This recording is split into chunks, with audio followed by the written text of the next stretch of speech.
ends with public interest.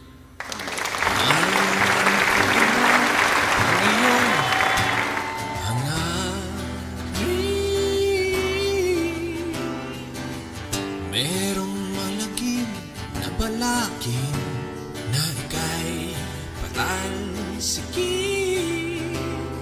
Ginagawa ka nilang kontrabida, pinalalabas na berdugo ng masa. Palibhasa di pa nila naranasan malagay sa peligro ng mga adik na nagkalat sa lansangan. Huwag kang susuko sa aming Pangulo. Huwag kang susuko, pagod man ang puso ninyo. Nasa likod mo kami, nasa likod mo kami, nasa likod mo kami, nasa likod mo kami. Marami mang nagawang maganda at mabuti. Hanap lang din sila ng mapipintas.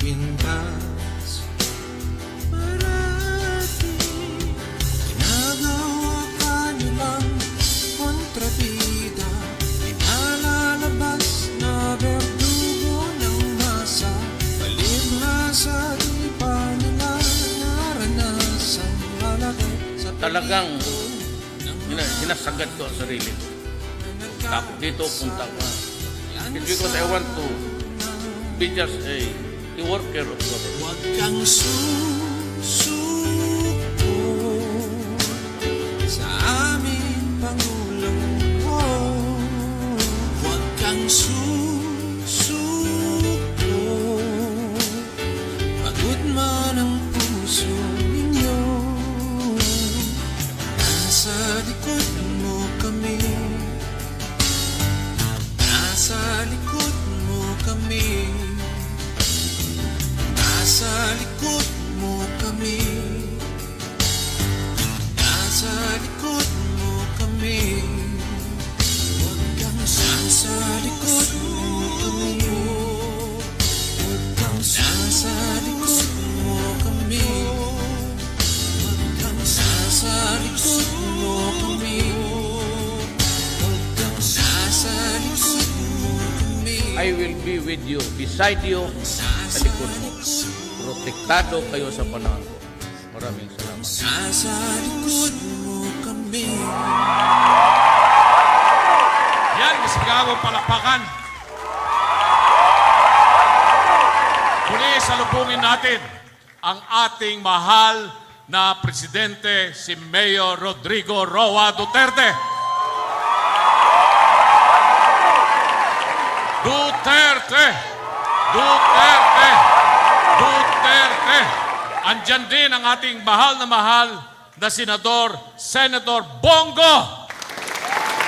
Kasama rin po si Philip Salvador na nandito dito.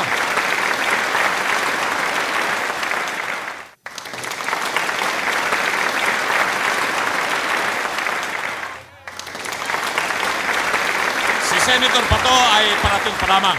At kasama rin po si dating Executive Secretary Bingbong Medialdea at yung mga iba pang mataas na opisyal, siyempre yung ating Vice Chairman ng partido, si former Secretary Alfonso Cusi. At this juncture, gusto ko pong tawagan si Mr. Edwin Praite for the blowing of the horn that will signal the start of the PDP Laban National Assembly.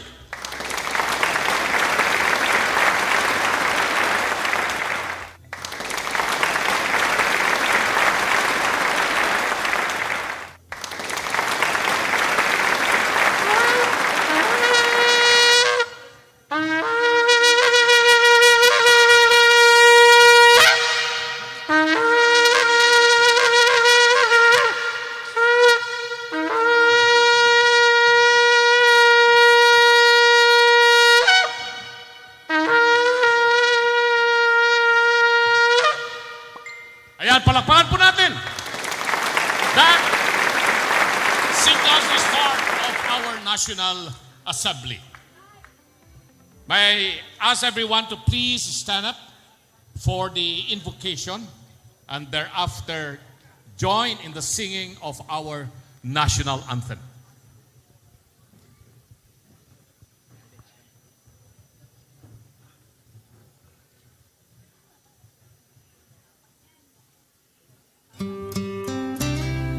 Dear Heavenly Father, we thank you for gathering us all today in this important endeavor.